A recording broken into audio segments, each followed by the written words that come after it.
So if I was to ask you, what is the most dangerous thing to your iman? What's the biggest threat? You might think about circumstances, major sins. You might think social media. You might think of bad friends.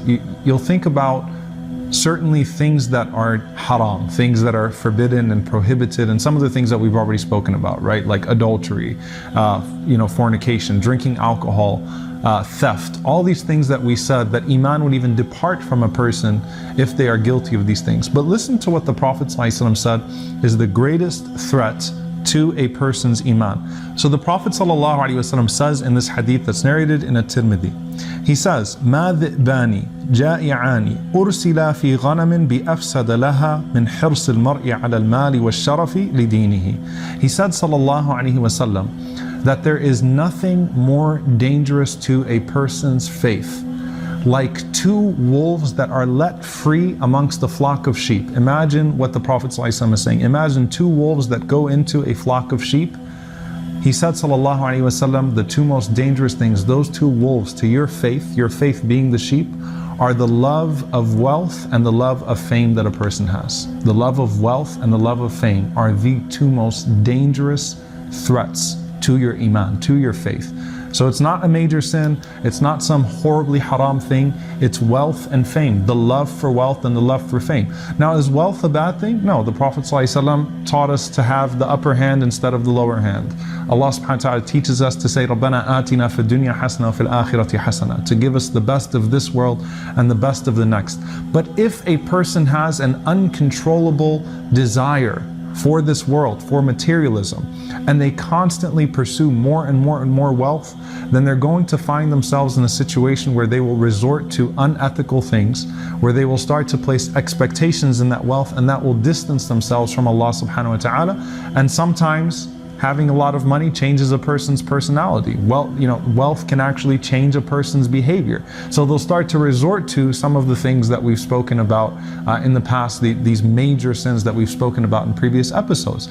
And then the desire for fame. If I want to be famous and it's all about the fame, then a person starts to resort to unethical behavior to get that fame. Or when a person gets that fame, once again they change and they find it very easy to resort to some of the major sins that have been described. So what's the solution? Number one, the uncontrollable desire for wealth. The Prophet ﷺ gave us a few things to deal with materialism. First, he taught us charity. It sounds simple enough, but if you dictate on yourself to give a certain amount of charity every time you earn, then it's going to be routine and it'll be already baked into anything that you're going to receive. Number two, the Prophet ﷺ taught us not to be extravagant. So the difference between needing something and wanting something, to check your extravagance. Number three, as we learn in the month of Ramadan in fasting, the importance of sometimes breaking off from something that is available to you of this dunya as a means of gaining a greater appreciation for it. So Umar radiallahu anhu said, if you have a comfortable bed, don't always sleep on it. Take a night off and sleep on the floor. The next day you're going to appreciate the comfort of that bed. When you fast, you appreciate the blessing of that food. So a person becomes content with what they have. Number four, the Prophet ﷺ taught us to constantly be grateful for what is given to us. As for the love for fame, the Messenger ﷺ taught us that we need to make sure that we never pursue something for the sight of the people. And he taught us that riya, showing off, particularly doing something to be seen by the people, is a hidden shirk. It's actually a hidden form of polytheism, because you turn those people into gods by acting in accordance with their sight. And essentially what we learn from our scholars of tazkiyah, our scholars of spirituality, Ibn al-Qayyim rahimahullah says, a person has to make the sight of Allah more beloved to them than the sight of the people.